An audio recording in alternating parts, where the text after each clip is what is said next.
adding quarterback run to your quick game passing. And so this is something that we've really evolved to in a lot of different ways. We use it at different. We still run some quick game because of who our quarterback was, but ideally this offense is run with a dual threat quarterback. And so we're gonna take you through if you have a dual threat kind of quarterback. And so um, I want you guys, I want to challenge you guys to think about, what is your best run game in your scheme right now? And whether that's 5-man or 6-man scheme, and then how can you marry it up with some quick game, right? And so this is where we started. So this is where I want to start with you.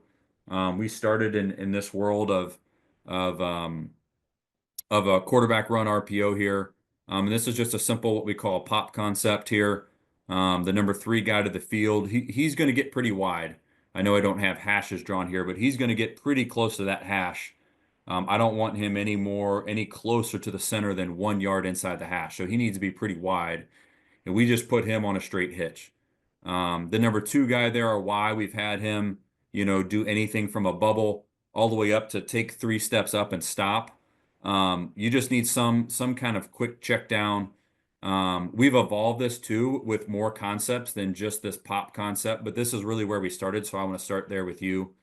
The outside guy's just running a go route, a mandatory outside release. He's really not part of this read. And then on the backside, we have what we call stack route. And a stack route for us is a hitch that can convert into a fade based on what the corner's doing. So if the corner's pressed, any man turns as the X outside releases, the X is just going to take that and turn that into a more. He's going to automatically convert that. If this corner's off, and when we come off the ball at X and he backpedals, then we're going to turn that into a hitch. And so if that corner press bails, then we're going to keep that into a hitch. And so if the quarterback likes that matchup, he can always look backside first, but he can't look front side to the F and the Y and then turn backside to the X. That's a no-go. He's got a pre-snap read, pick if he's going to look F to Y or if he's going to look X.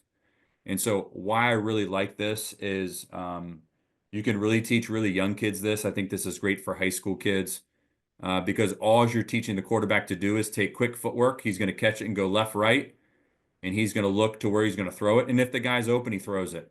And if it's not, then he really runs the ball here. And so I know we have that front side end triangled. I don't know why he's triangled.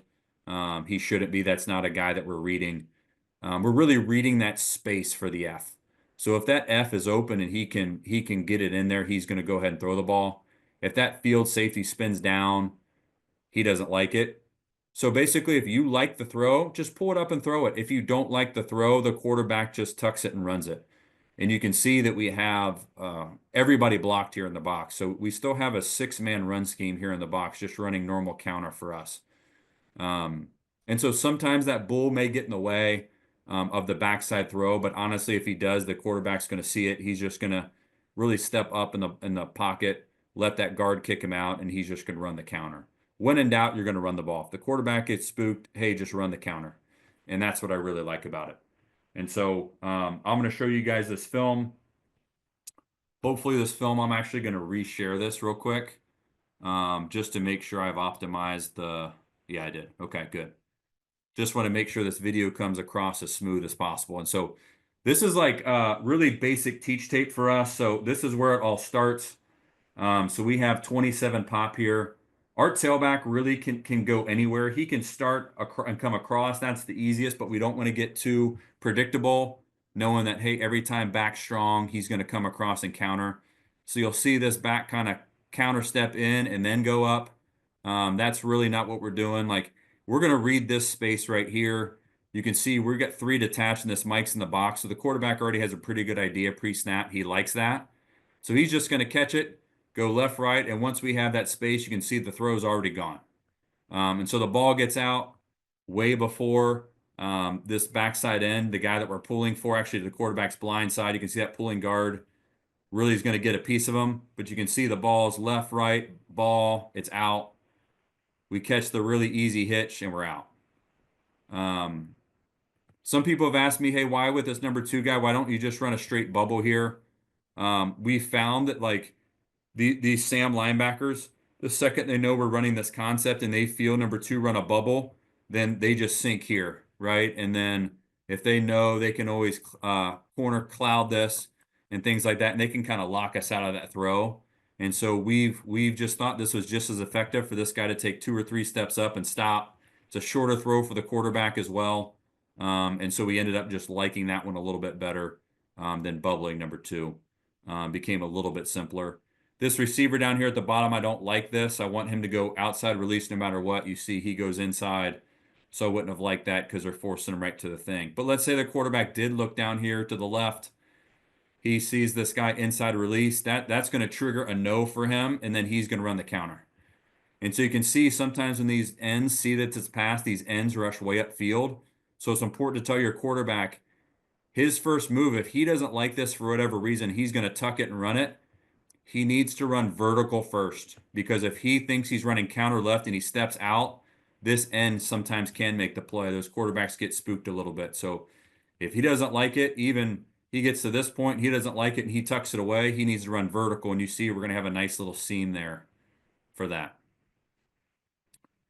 Another big thing that everybody asks me about is, hey, do you ever get called for linemen downfield? And honestly, in our league, we really don't. I mean, we did one time in the playoffs, but you can see when this quarterback catches left-right ball, I mean, this guy's only a yard and a half down the field. They know what play is coming too, so he's not going to go chasing this dude that's turning and running here. That's the backer he's going to. So he knows just to hang in there and see if he comes back for it. All right, here's you can see the run scheme here. It's just counter. Right, the 3 technique spikes out, so that's why this tackle chases them. We're really going to have a good play there if we run it. All right, here's the next one. This is rivalry game against Wabash, and so Wabash had seen this play a lot, and they made one of their main staples this game, really rocking this safety straight down, and really trying to lock us out of this throw front side. And I want everybody just take a moment and watch this linebacker right here. This is why I ended up liking this concept so much. I'm going to go slow-mo here. Right off the snap, he sees guard pull. So he takes 2 steps in, but then he realizes the quarterback's throwing it and he turns the bell out. And then when the quarterback starts running it, then he's got to try to redirect and we get a piece of him. And really, quarterback really gets all the way down here to the goal line. And so all it is quarterback counter here with a quick concept. Again, we've run other concepts other than this pop. I'm just showing you where we started. And so this was a quarterback that we had that was really dynamic. It was the offense we kind of had designed this whole play and concept for. He was really good throwing the ball and also really good running the ball. And you can see this is our running back. He probably weighs about 160 pounds here. You can see that he doesn't leave an imposing block on this backer, but remember that backer thought it was a pass at first, so he's a little confused on what it was, and so he's not filling that hard because he thinks it may be a pass. And so we easily run him out of the hole, and we have a massive hole there for the quarterback to run the ball. So the other one was textbook kind of pass look. This one's textbook run. Blocked really well on a 3-3 stack, and we just get a gaping hole for the counter. And so when I called this play originally, I had no idea if he was gonna run it or he was gonna throw it. And that's the truth with all these. We may game plan and think we know what we're gonna do on this play, but until we actually do it, until the quarterback actually does it, if he doesn't like it, then he's gonna pull it. Okay, so this is a different concept. It's a different, instead of pop, now this guy's gonna run. We do a lot of bubbles too. And so a lot of times we'll go block there, we'll go block here, and this guy will run a flat route. And so here we're just having a little what we call a read concept off of that. And so he's just gonna kind of go and sit there as a hitch while we run the flat route. Again, quarterback certainly could have zipped this ball out here to the flat. But again, if he doesn't get the ideal look that he wants, no big deal. You just tuck it and run it, buddy. Right? And so he's looking for this right here. This little hitch route here, when he sees the safety buzz, he knows he instantly doesn't like it. So you can see he goes, catches it, Actually, he didn't even use his left step. He just went right. He didn't like it. And so he just runs it.